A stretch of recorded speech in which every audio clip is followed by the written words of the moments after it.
Yes, buterevu nkwaniriza nate ku Focus TV enya ade uba post limwe muyanja nyo kuberanga mutwekumiddeko nyo bwanga mutugoberera nebagamba tugaba 360 tukuwa ebintu bingi nnyo benzo okubanga omanyi obanga oyiga obulambu naffe obwensi era nga mu bantu bena badde nnonyako nagamba nti yakwetako Coach Rickie atunyonyole kuba nti y'omu kw'abo abantu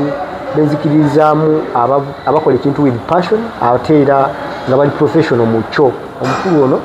ye Coach Rickie y'omwe yadda ndowooza mbasirimbye okutandika okutegeera bulungi ebya gym ye mukulu yajja n'akuba ekintu kino ku social media kuno kwa kitandika okutambula abantu bakitegeera bwenze naye leero atubuulire migaso ki miganyulo ki lwaki gwe sebo banya bali mu kulaba wandyegasse ku gym oba wandyegasse ku bantu nga bano nabako kye bakuyiriza era buli muntu yandyetaaze gym ye oba nedda bitu bye tugenda okuwayaamu ne omulimu nga gwo bwagusanze Coach Rickie mwenna monde bubi Coach tukube emboko yeyo bakuba weeri nobba kuba sibuzibu however abamu bapya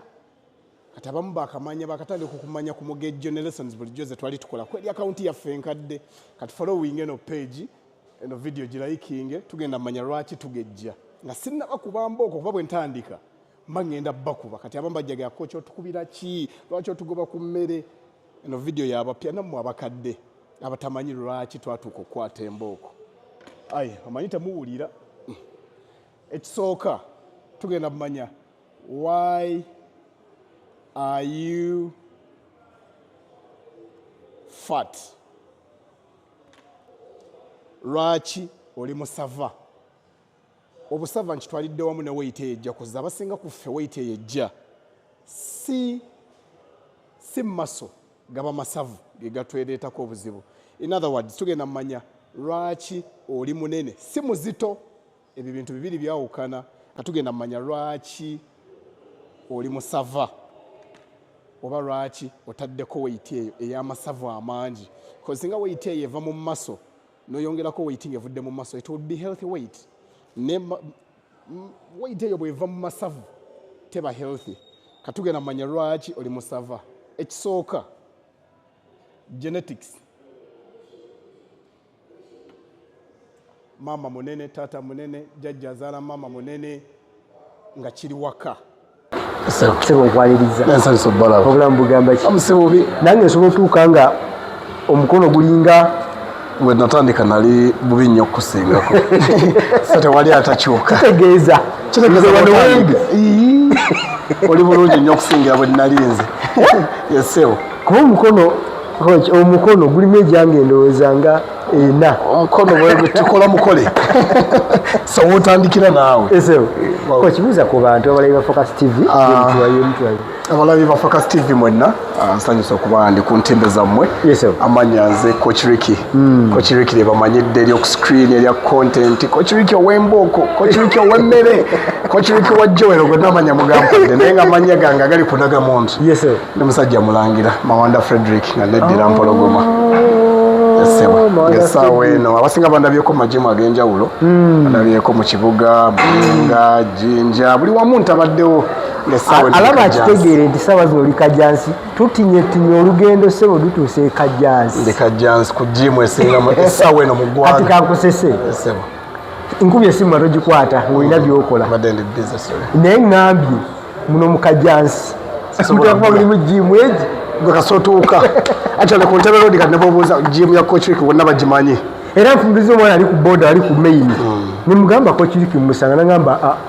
genda waliwo sibula gwe babuuza jimu ya Coach Rickie buli wamu oba onfuna kuviira ddala mu kibuga Coach Rickie webale kukuuma linnya lya jimu tugezaako lwansonga abantu bangi balina misconception nga tujja oziraba mu maaso eyo eziri ku jimu naye gwe Kristo ogezezzaako okulwanira erinnya lya jimu okulaba nga abantu bagyettanira n'otegeera omugaso gwayo Coach Rickie ayingira atya jimu Coach Rickie nga tuzizaako emabega katambi Coach Rickie yali DJ myaka emingi emabega awo nga nsoma naye 2011 natandikira jimu mbadde mu jimu emyaka 14 ng'oli mu jimu ali mu jimu 2011 natandika jimu nga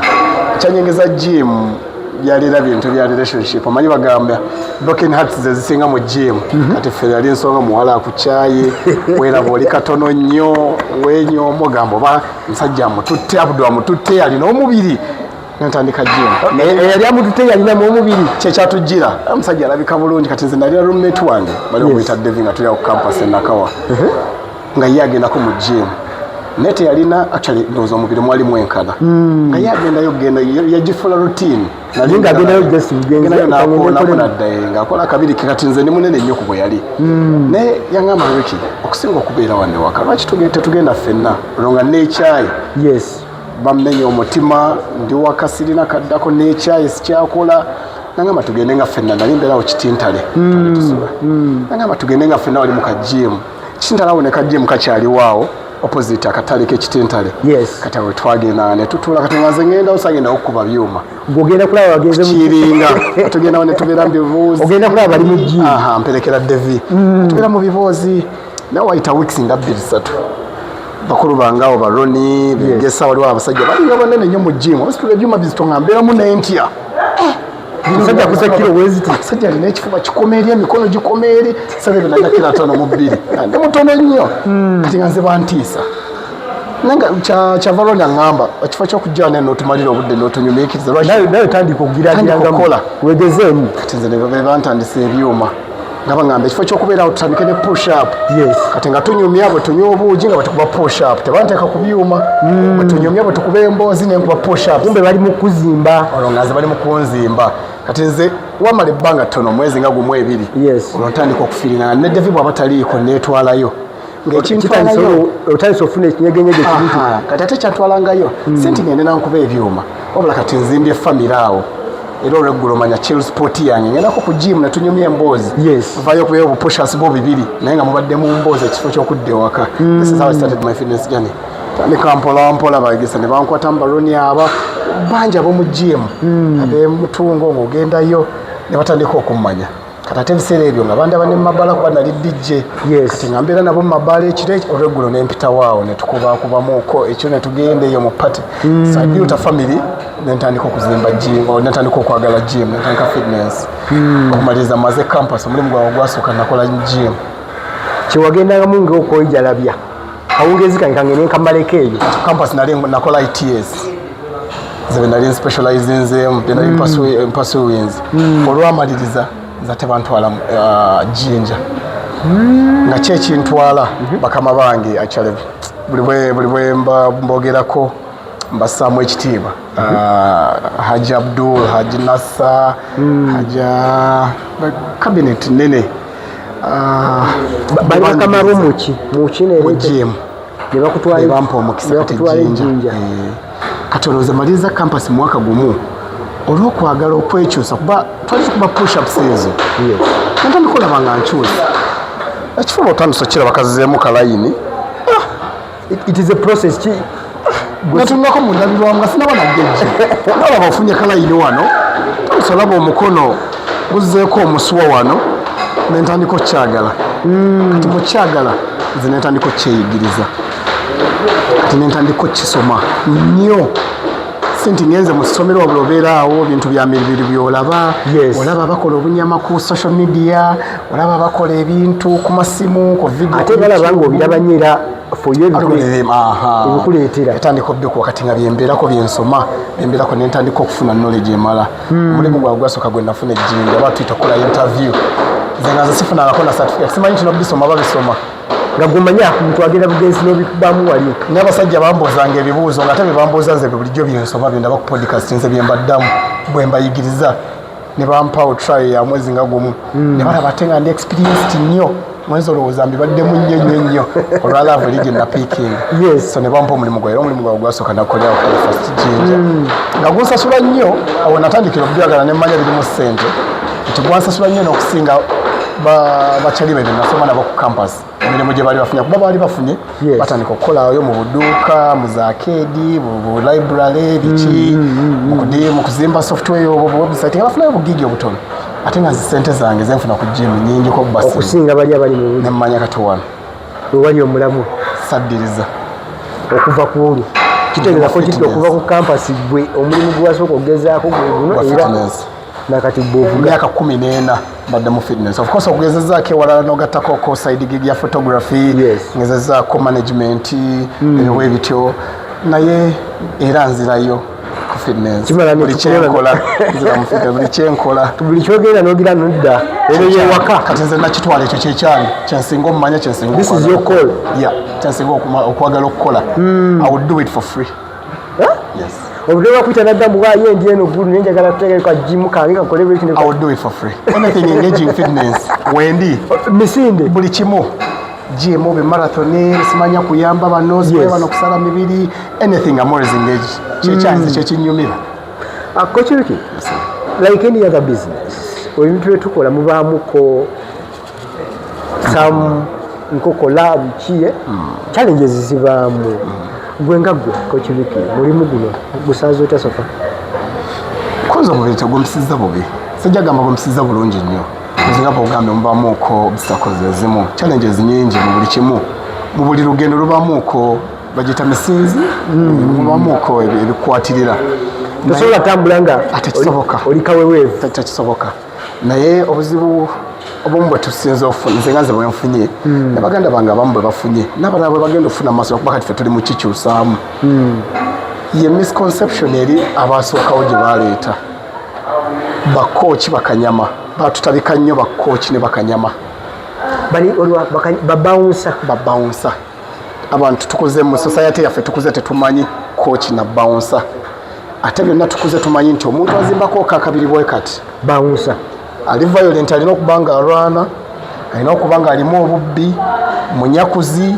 teyasoma, talina kiddako, amala obudde bungi mu gym, talina life. Ezo ze misconceptions zetukuzeemu. Kati kibadde kinzibuwaliramu nnyo okulaga the other side of being a coach, a fitness coach. Tugezezzaako nnyo kunze kimmenye era tufunye criticism nnyingi nnyo, bangi abagezezzaako nnyo okuzzaayo gye baakumanyiira. Ne kati ffe tugenze tukikyusa tumalaga osobola okuba coach, toli bouncer, toli bodybuilder, oli coach, osobola obbalaga coach. Definitely okuba bodybuilder oba okuba kanyama just olina kuzimba mubiri. Okuba coach olina okusoma, olina okuba knowledgeable, olina okuba nga osobola okwogeramuuko n'omusawo kozi oli ku mubiri gwa muntu oli mu kuzanyirako.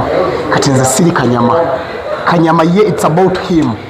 ye mubiri gwe enfaananaye, tetwebulabi mubiri netugamba enfaananaye ye matalinga. Ko tusobola kuteeka ku bbaala nga bawunsa ku mubiri gwe nina oyinza okunteekako olw'ekifaananyi omuntu kyakola, olw'ekifaananyi kyandabiramu, naye ate nze sisobola kugendayo oba nze kati sandyagadde kugendayo basigwanidde kugendayo nedda. Kati nze research gye ntaddemu n'okusoma kwe ntaddemu n'obudde bwe ntaddemu nedda kiyinza kumpisa bubi. Sigambye mbudde edda bagendayo tebataddemu budde, ne ku nze si we nnina okuba tugenda kundabayo. Nze njagala tutuule naawe tusome, njagala tutuule naawe tubeere n'omusawo tusome ku bulamu bw'omuntu, ku mubiri gw'omuntu, ku organs z'omuntu. Eyo nze area gye ndimu gye twandiyise wellness area. Kati nze ndi mu health ne wellness, siri just bodybuilding. Bawunsa bwajja gy'oli yabazibuzi yazimbi kati ye bawunsa so naye nsobola omuyambako mu health ye, wellness ye, mu buli kimu. Of course strength ne conditioning nabyo bigwera mu wellness. However nze ate sisobola kugwa mu field ye. Ye ali mu security, tewaliwo kikwataganya na ku bulamu bwa muntu. Kati coach nawe osobola okufulumya omuntu oyo bawunsa? No. Ekikufuula bouncer, your ability to protect someone. Bouncer si mubiri munene, waliyo ba bouncer abatono. Toleko ba bouncer. Bino yesoka kuteekako n'oyambala obunyama skills zezikufuula bouncer oba zezikufuula security guard. Skills zolina. Kati ffe obuzibu obulina tulowooza tumanyi nti bw'ogejja omubiri olina skills otiisa abantu, so kati gwe okwalifyinga okuba bouncer olwokuba oli munene. Yes, era nze manyi kusobola nga olina omubiri ogwo. Tulabyeko ba celebrity ojalaba bawunsa wa Messi oba ba celebrity aba bayimbi tebali banene nnyo nga Coach Rickie,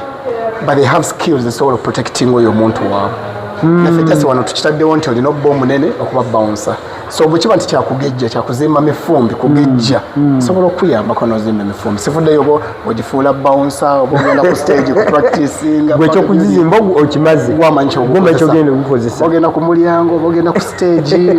kiri gyoli Kwejuliki besides those misconceptions ezibeerawo which other challenges nyingi payments essaawa eno mu ggwanga lyaffe tetunaba nnyo funa value ya coach abantu bamanyi asobola okwekozesa kyekireetedde injuries ennyingi mu bantu baffe balaba bakaaba emigongo mavivi bagezezzaako okwekozesa tebaninamanya mugaso gwa coach ajja kuwa nnyo respect omusawo naye ate coach ajja munyooma tamanyi nti Rickie alina kyasobola omugayidingako okutuuka so tukyalinamu obwo obuzibu bw'abantu baffe bakakasa nti nedda kino ekintu si kyakugambolinga si kyakugwamu bugwe tova buvi mu bbanga n'ojjamu eno facility yali okubanga olina emifumbi gyo naka YouTube nawe nogaa ndi coach oba nanjagala training so baclient tulinamu ogwo ne bakama baffe nti abamu tuli underpaid olw'ekifaananyi kye batulabiramu tebalina nnyo tuwa value ate nga kituufu bakocha abangi tebatakinga nnyo value ku bo but nabo bakitwala butwazi tumanyidde okuba osobola okuba coach osobola okuba coach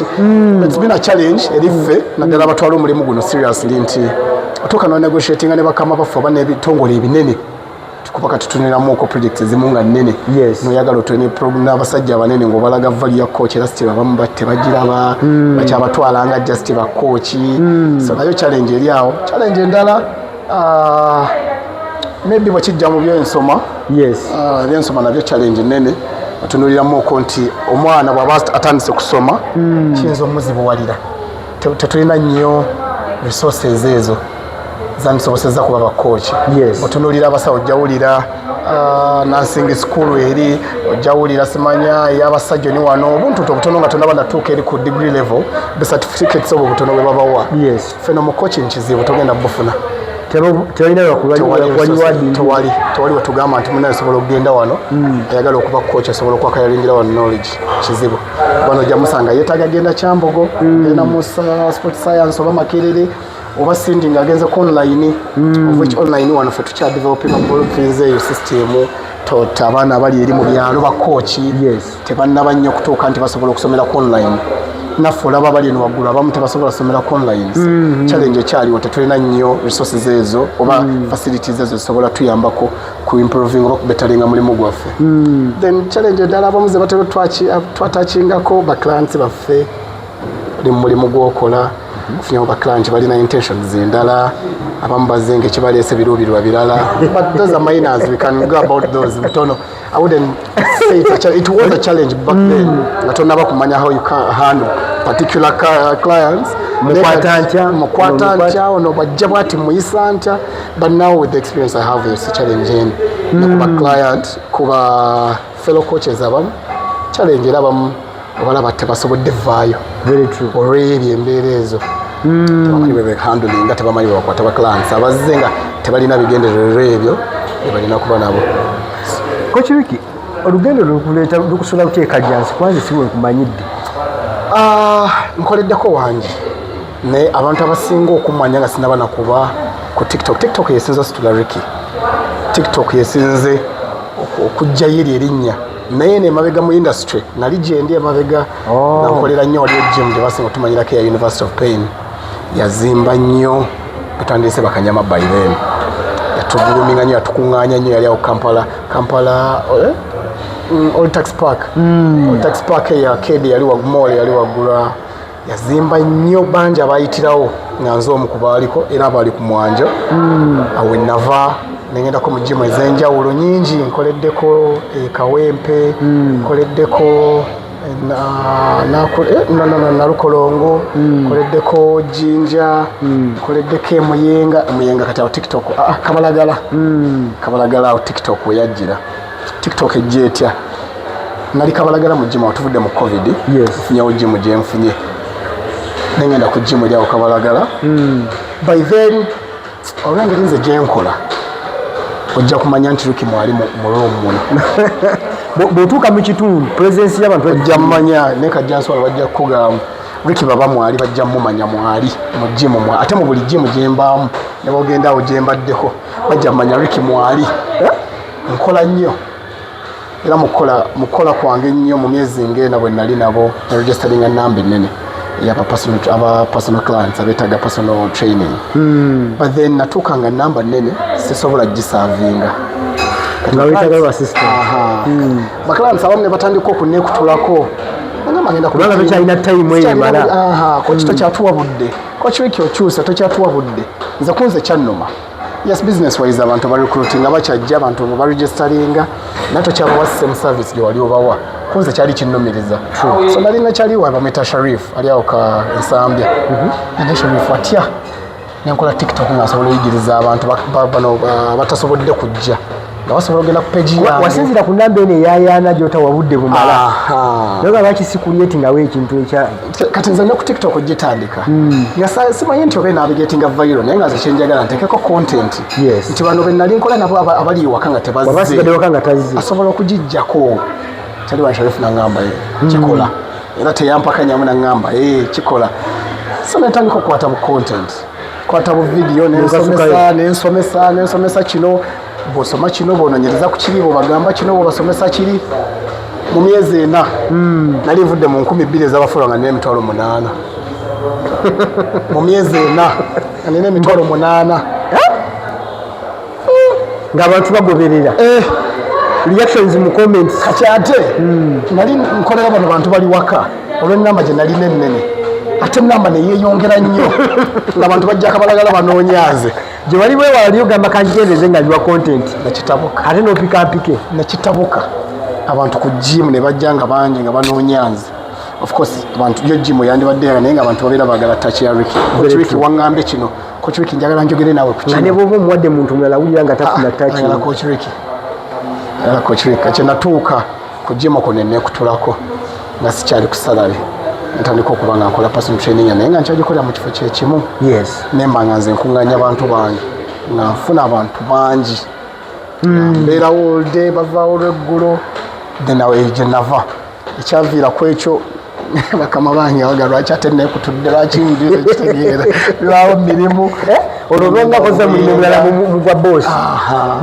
nengenda wemuyenga kati namuyenga already nga nestablishinze awo kati nga bantegedde era nga ntambula nabange kati nga ndi wa appointment Coach Rickie ngenda kukola bwe ntebe mugamba asange muyenga kusaba bwezi awo nga tandise okukula awo ntandise okwetereza nga nze omuntu netukola abantu ne bammanya ku social media abantu ne banjagala ne service of course nange neneyongera okumanya neneyongera okunoonyereza neneyongera okwetaba mu bintu ebyenjawulo nenvaawo emuyenga actually natuukira ku Afropark emuyenga ate nengenda emuyenga eri waggulu aminava cost power ate nengenda emuyenga ku Afropark ate gye nakolera content n'omwana oyo omunene Joel kati Joel ate naboominga but wenagenda ku Joel ndowooza muyenga nali mpezeza emitwalo nga 2 aga following ndowooza nga 2 nengene muyenga kati mandi waka jukira katutuuka emuyenga ebyo nange mboko tenatuuka otuuka emuyenga ndi mukola nkola nze manyi kimpisa bubi nze ninanga ekintu kimpisa bubi obutayamba muntu very true nga nina obusobozi obumuyamba kimpisa bubi obutamuyamba with this I'm not saying financially ne okuyamba omuntu okubeera okuwulira nti mubeereddewo nze kinyumira nnyo omuntu okugamanya nti Rickie anyambye nze kinsanyusa alimande ku tiktok already abantu bakumanyidde oyogera ku mugejjo ogusomesezza abantu bakutegedde baleeta YouTube clip abantu bantaginga ku tiktok kera ku makya ndaba tag ziringana embuuza ki ekibaddewo waliwo zaki waliwo anvumye kiki ekibaddewo nga bantagiza mukire jangu oyamba ono omwana Rickie help this boy kyanza okusana kinga abantu otuuka abantu balabye bulabi muntu munene ne banneesiga abantu batandise kati okumanya kyensobola okukola kunze kyanza okusa I'm like ani ono mwana kyono nyina omulaba nga omwana yali obese nnyo in my entire life ndowooza muntu ali obese nnyo gwe nali of course nali nkozeeko ku bantu abakulu nga banene naye mu bato ono yali ayitiridde he was 177 at the age of 12 alaba focus studio omwana yalina kilo 177 yali mu P5 ku myaka 12 Joel nalaba omwana ku YouTube clip ningamba how kisoboka kitya kijja kitya.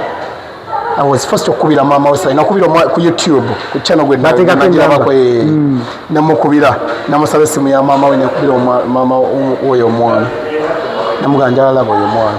era kinamugamba muganja alaba mwana samusaba mukozesa namuganja alaba mulaba namuganja eno museta namuganja sifuddeyo nze nja kwa transport mulete njagala mulabako sikitegeera sikikiriza singa yali muntu mukulu wandi kitegedde at that young age was that nedda mulete njagala mulabeko nebagamba kale tujja funa olunaku tulo ne mbalagirira ne bamuleeta nalaba Joel omutima gwamenyeka nalaba omwana omuto omutima ne gumenyeka nyatuusa atya wano nga tasobola tambula. Of course yali akubamu steps obunene obwo kiki ekibi byali bingi obunene bingi ebibuleeta era abantu bo bamanyi Rickie okuba embooko naye ebintu bingi ebireeta obunene. Eddagala lisobola okuleetera obunene, stress ekuleetera obunene, hormones zikuleetera obunene, of course emmere ekuleetera obunene bingi, genetics zikuleetera obunene, stress ekuleetera obunene. Osobola okugejja nnyo stress. Waliwo hormone gye tuyita cortisol hormone, the anti-stress hormone. Bw'obanga oli stressed ennyo esobola okukuleeteramuko habits ezisobola okukuleetera obunene. Mu ngeri ki ojja kwesanga nnyo abantu abamu bwe babeera nga bali stressed oba bali depressed ajja kuga nfunayo ka chocolate njagala ice cream, cravings zaabwe zambukira ddala waggulu olw'ensonga nti cortisol eno stress bw'asituka hormone eno ekuleetera okuwulira obulungi tuyita dopamine ogireleasinga olina okubanga okukakanya cortisol olina okureleasinga dopamine. Ka dopamine eyo eva mu bintu ebimu nga sukaali, ebyo bintu bye tulya nga biwoomerera nnyo. Olidde engano, olidde sweet, onywedde soda, oli ku ice cream, olidde baga, olidde ebintu byonna ebyo biwoomera. Kasita kintu kiwoomerera obulamu bwe bukakkana. Eyo homoni yemu gye tulirizinga nga tuli mu nsonga zaffe z'omu kisenge, yemu homoni gye tulirizinga abantu nga bali ku drugs, aba bali ku bbiya, kwegamba convincing obwongo ne bulirizinga eyo dopamine eringa homoni ekuleetera okuba nga okkakkanya, owulira bulungi, owulira emirembe for short time. Of course stress neddamu ate era n'okola eyo habit yemu neddamu and so doing wekkakkana ng'olidde bintu exactly wenatandika okugaininga weight. However in other ways restable esobola okuslowinga metabolism yo. Bw'oba oli stressed ennyo metabolism yo esobola okuba nga yeekuneza in so many ways. Toli active, oli stressed, weekuneze wakatotambula, toli mu bintu bikulu bikuleetera kuba nga otambula omubiri oguwummuza metabolism yo slowing down. Emmere eyo gy'olidde ne bweba ntono nnyo era abamu bagamba coach naye nga kitono naye era omubiri gukyagejja. Stress eyinza okuba attributinga ku ekyo nga ne bw'oba olidde katono omubiri guno tegugenda kukozesa mmere yeefulume egenda sigala mu mubiri. Metabolism eri slowing omubiri ogwo tegusobola malayo mmere. In so doing emmere yonge esigadde econvertinga to masavu ne bagaterekanga energy yo nga baga okay oli stressed maybe aga amaanyi ojja geetaaga okugakozesa enkya omubiri bwe guba gucommunicating. Emmere tugiterekenga fat oba nga energy maybe ejja kwetaaga ogikozesa enkya oba next week. In so doing you accumulate that weight, you accumulate the fat. So stress ekugezeza ddala kocha otujja kugendawo ate tuguse story y'omwana. So Joel tuka Joel bamundeetera bamuleetera mu Nadia mbandi waggulu sirierabira lwaliro kawungeezi bangamba waggulu ku gym waliyo omukyala akwetaaga wansi. Joel obunene bwe yali alina bali batya omufulumya emmotoka, baali batya omufulumya emmotoka. Kwega Joel ye muntu yali ajja mu kifo nasika attention ya buli omu yali ayagala mutunulako kati nga naye kennyini kimuyisa bubi. Very true. Kimufanyisa uncomfortable, kyamuaffectinga, yafunanga anxiety eyo buli bwabeera mu bantu kati nga naye takyayagala bantu. Nenze bwe nakkirira wansi mu gym nengenda nentuna ne Joel nenjogera naye I was happy to see him muto nze mutunira era nenseka netunyumya twakonektingirawo mangu ne Joel. Nalaba omwana neetaaga nze natunuliranga there and then namanyirawo Joel neetaaga. Nyinza obutasobolera abantu bagambanga mission impossible tekisoboka tosobola musala weight nze kyawatambulanga kati nze kya weight nasoka nenkivaako just nga njagala kuba nani na Joel namanya neetaaga nensoka ekya weight yalinga kyetwateekawo nga goal but then kweno Jani nayagalanga kuba na Joel lwaki Joel namanya nti neetaaga okuba nga tusobola okwogereziganya alina byayitamu ebiseera ebyo maama we sagala gettinga mu famire ya mukyalo oyo ne of course yali alina abaana yekka Joel talina taata essaawa eyo Joel talina brother we mukulu asobolamu kwega talinaako ku muntu gwatuukirira gwayogera naye naye bwe twayogeranga ne Joel ng'olaba ali free amanyi Uncle Rickie gyali Uncle Rickie ajja kumukuuma abamusekerera Uncle Rickie ajja baloopa ajja kwogera ne coach Rickie ne Uncle Rickie yali Uncle Rickie njja mwogerera naye yafuna confidence eyo n'addamu okweyagala ye ng'omuntu so Joel ne tuconnectinga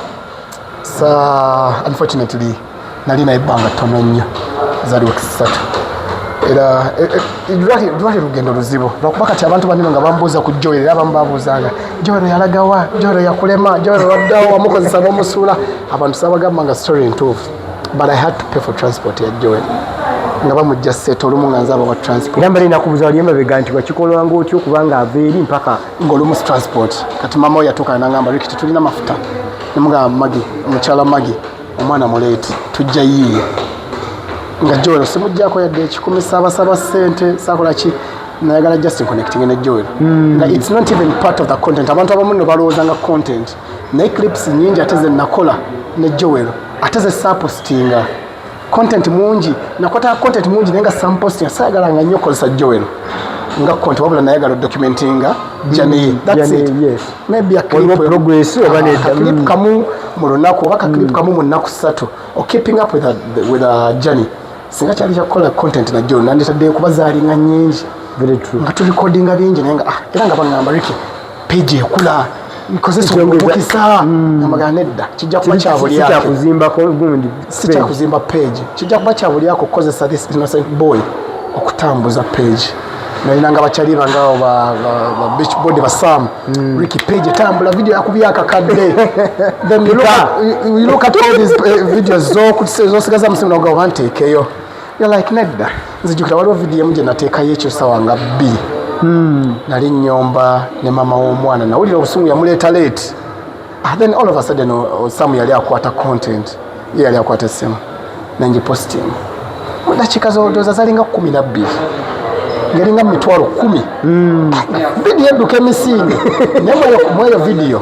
ng'abantu bakondeminga nnyo mama we bamuvuma lwaki omwana tomutwalayo omwana lwaki omutwalayo mu budde I felt sorry for her video nenjijjayo kati nze saayagala nnyo okukozesa mwana content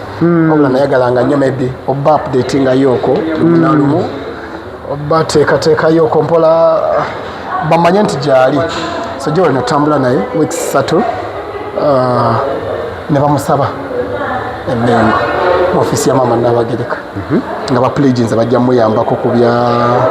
byamalwaliro ku byeddagala ku bya training namuwaayo era gwe gwasembayo kuba ne Joel mbadde manyi bamusaba eri bamugendeza ku transport costs bamulabirire mu biro ebirala then asigale naawe byali biwanvu waliwo progress yonna mu weeks ezisatu waliwo ekyali kikoleddwa twasala kilo 7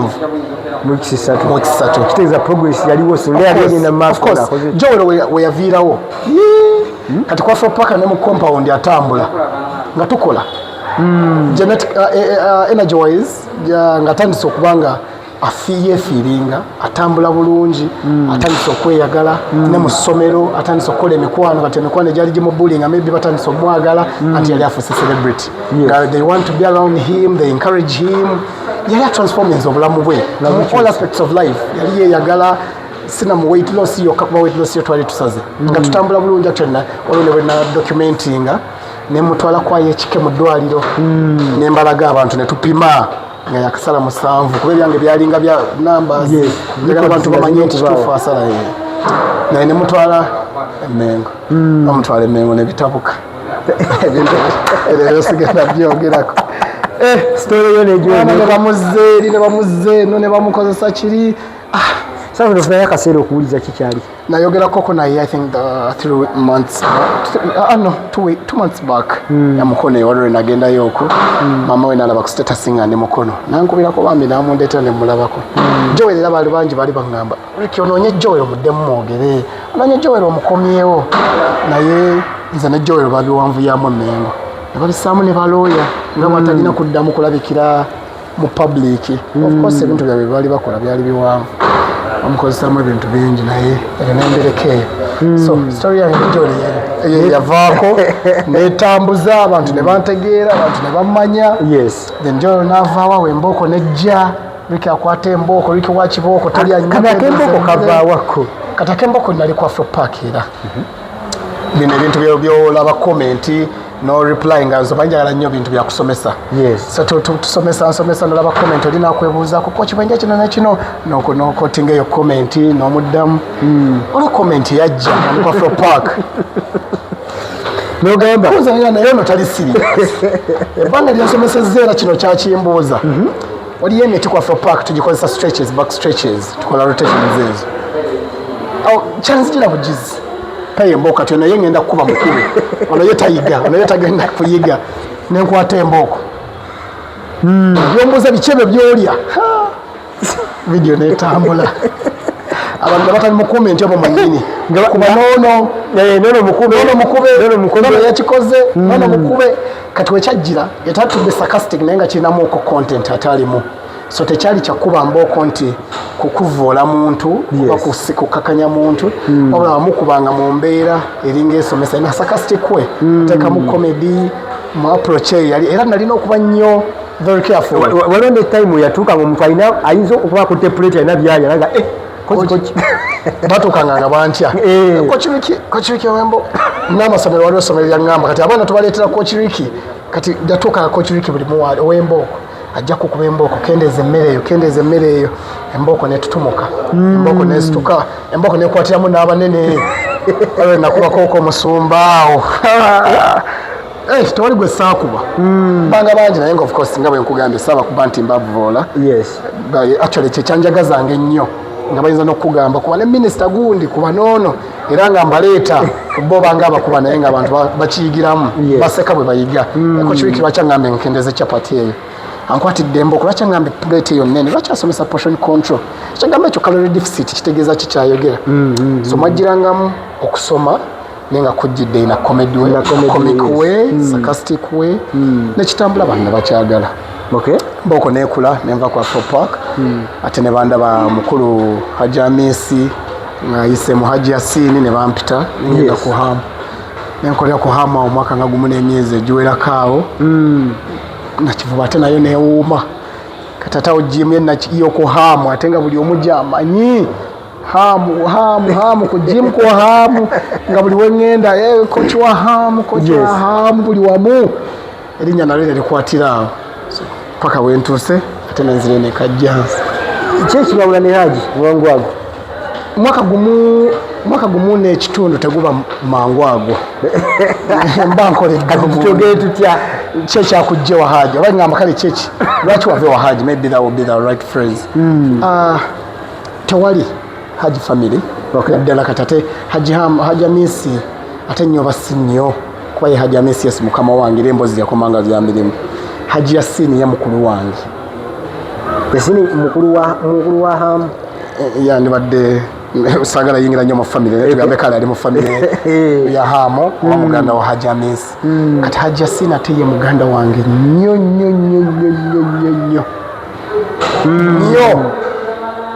Haji Amisi bangi Haji Yasini bangi abawadde ssente bangi ababeeredde bangi buli omu erinnya balyogera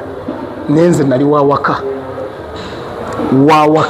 nga ojeeko bya ssente ojeeko bya emirimu gitadde ebbali nali wawaka naye essaawa yatuuka maybe tulina okwevolvinga tulina okukola ng'omuntu nze ne muntu atagetinga comfortable kuba singa sava ku Afro Park ate era singa saatuuka wa Haji ne Wahamu tebandikulabye singa sava Kabalagala ate era singa saatuuka wa Haji Amisi. I believe in growth, I believe in progressing. Of course abamba izo gamba lwaki wavaayo ate walungi naye nina ensonga nze ndi muntu kati atuuka nebuulirira kyevulaba ekibuzo kyo nkireese bintu kyeki lwaki kyaliwo ekityo kuba tubagamba wano yali mu senta wano twali mumanyidde I know ekyanzija wa Haji Amisi opportunity eno yaliwo wano wendi it's a very big opportunity ekifo nkirabye abasomi bajja batatatuuka Kajansi omukulu yakwata fulo yonna eya waggulu ku Kajansi mall opportunity yali nzo sena kuyita eno nga manyi oli nzoba kumbe wetolola akazimbe konna nene. yes saagala kusoundinga nga ya betraying Haji. Haji of course mwekitiibwa na buli kimu kyankoledde na buli kimu naye waliwo opportunity yajja ngeneetagisanga nze nange okwevolvinga. Kino tekyekusiza ku ssente wabula okwevolvinga mu ngeri ki. Ewa Haji paliwo bakoci abawerako kuba Haji Yasini ye yakuŋŋaanyanga buli omu nga mukwano gwe era asobola omuleeta ewamu. So twatuuka mu kifo ekyo nga tulimu nga bakoci 8 tuli mu kifo kimu ffenna weetuli of which ffenna of course buli omu yalina amaanyi ge n'obulafu bwe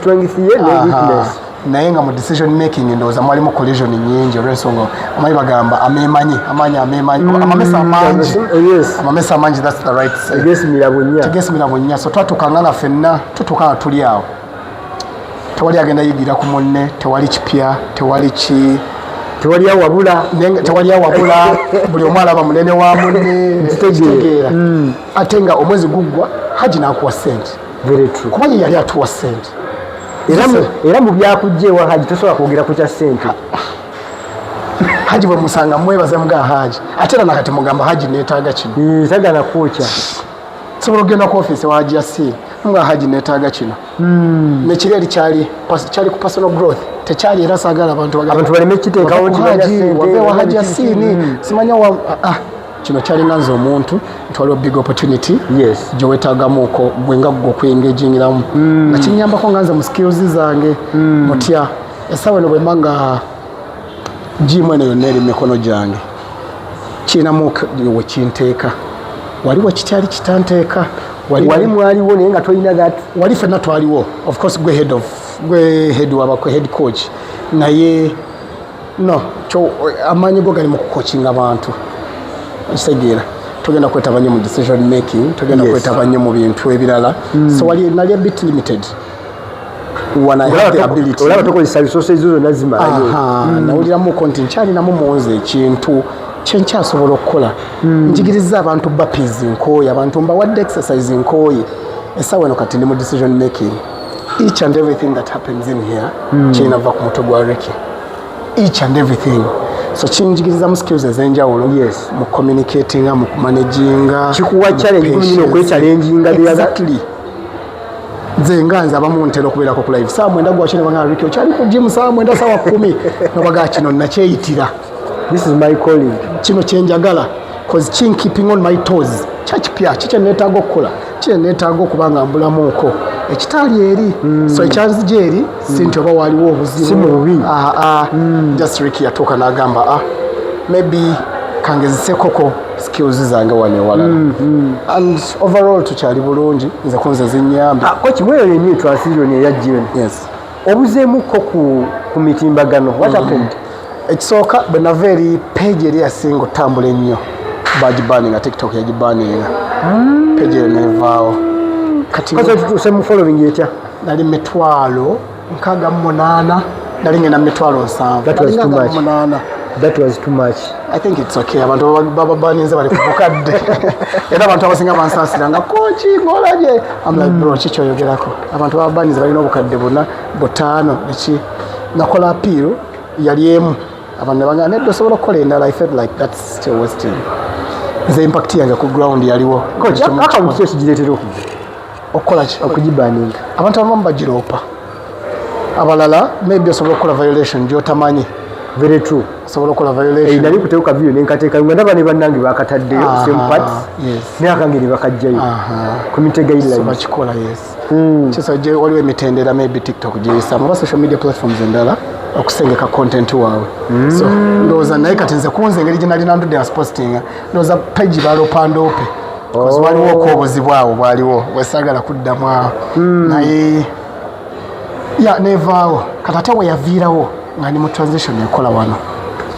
kabuliriraako omuntu yalowooza kochi Rickie yaddawa by then I was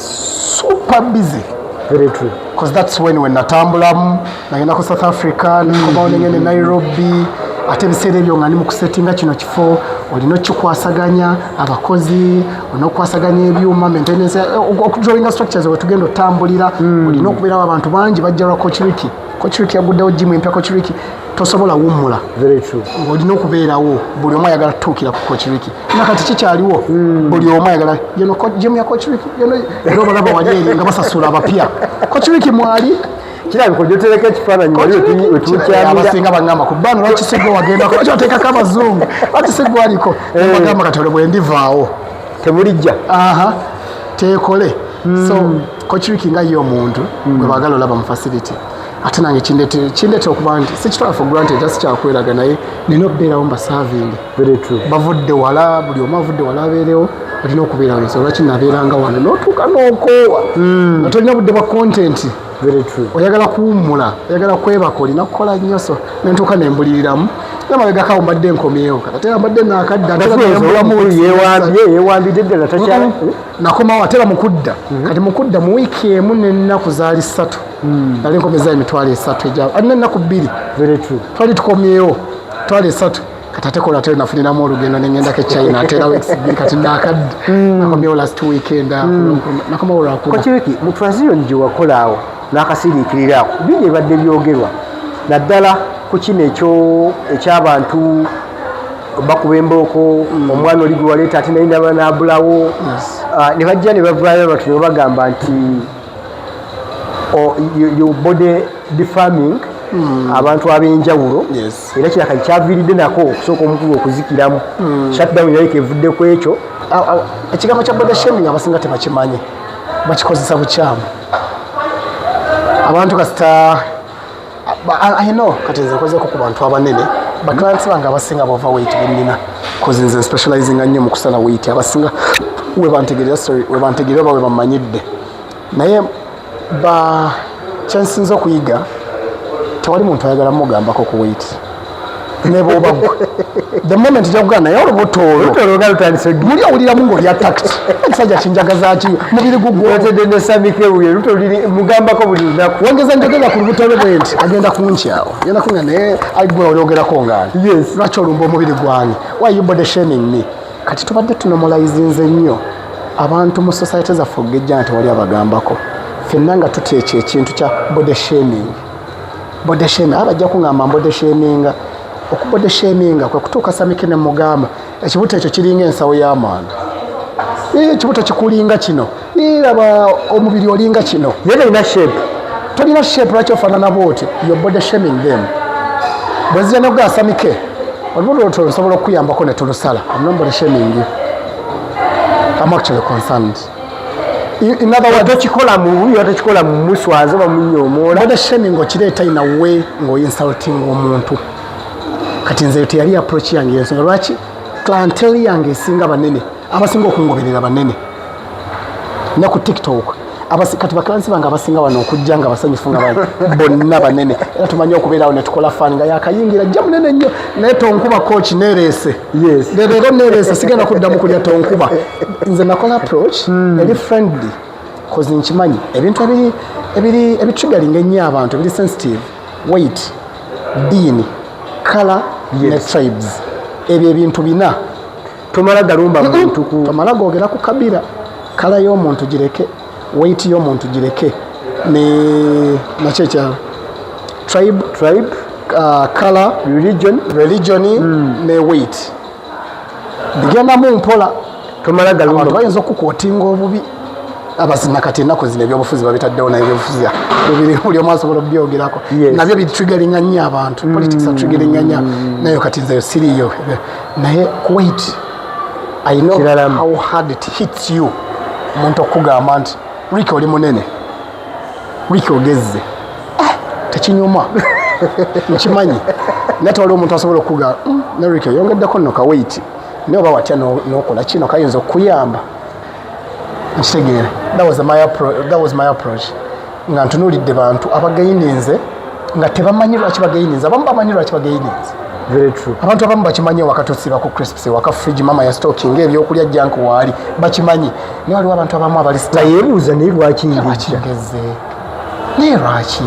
kati awo Rickie wajjira nakunyonyola stress, nakunyonyola okulya, nakunyonyola genetics, nakunyonyola eddagala. Could be in a tough way, in a comic way, in a buli kimu. Coach, zino terms zino zoyogera omanyisi nnyo wa science mulungi oziyize ng'olimu eno field ya gulyoba. Yes, nze siri musawo nenzeyigiriza sagenda mu ssomero nti kuva eri ng'olimu bisoma no. Of course tubisomye kati osobola okungamba Rickie obyo bino biyigidde otya nakolamu ko self education nyetera nawo ku certificates bwange tubaddeko mu semina ez'enjawulo ogezeko ku bakozi ne bahondinga semina nofunayo ka certificate ogezeko obwa Red Cross oba first aid nofuna certificate ogezeko ko ku online nojjayo akasooka maybe akadayati obuyigize ogenda osaka knowledge buli wamu kati nze abasawo bangi nalinga kwamu nalina abasawo nga basatu nga mbakozesa nenga buli bwe tukola emboozi nga nze manyi okuba challenge era mbeera nnyo awo n'abasawo ne mba challenge nga nze zemboozi nasobola omubiri gw'omuntu kati ate nga nze mu kuba challenginga nyinza okuba yes mmanyi nti siri mutuufu naye nga just njagala kufuna ye kyaŋŋamba ekituufu okitegeera nkireeta on purpose sikireeta out of ignorance kireeta mbu sikimanyi sobola omuleeta ekintu nga nkimanyi kikontradictinga n'ekintu kye naye nga njagala to having a proper debate an open mind debate tuteese. I've had so many debates n'abasawo about obeeko kyomupiikingako ate otambule mu maaso kinyambako tekinyambako so this is how I gathered knowledge kusoma oyigira kwono n'oli kati ate n'abasawo nabo bafuuka nnyo mikwano gyange nnyo era abasawo bangi benkwatagana nabo ebiseera ebyo nga nkyali emuyenga nayo dokita nga mujamani nga tukola nnyo research era nga mpa nnyo ebyokusomako era nga tava ku vidiyo zange buli kaseera buli wakola vidiyo agamba Rickie kino ne kino kinonyeze kunabo balina okukimanya kino Rickie kino wakifrezinze bwoti naye maybe kituufu naye maybe wanyitiddewo bwoti Rickie kino ne kiri eri kiyinza obutakola nga buli kaseera bansoma. Coach, tutandika okunyumya emboozi ya gym tuyinza obutagimala kati tuwangaalize bwe bali kuuma abantu n'okubakuuma n'emibiri gyabwe tugezaako obadde mulabi mulungi okuva gye twatandikidde webaleme okubeera ng'ogoberera Coach wiki ono buli kibuzo kye munambuuza oluddako ojja kujja na lukalala bino byembuuziza bibadde byange leero naye tujja batukomawo okuddamu ansa zammwe zonna ze mba mubeera nga mwagala fonawo mubeere bulungi mweraba ku subscribinga ku Focus TV yange bingi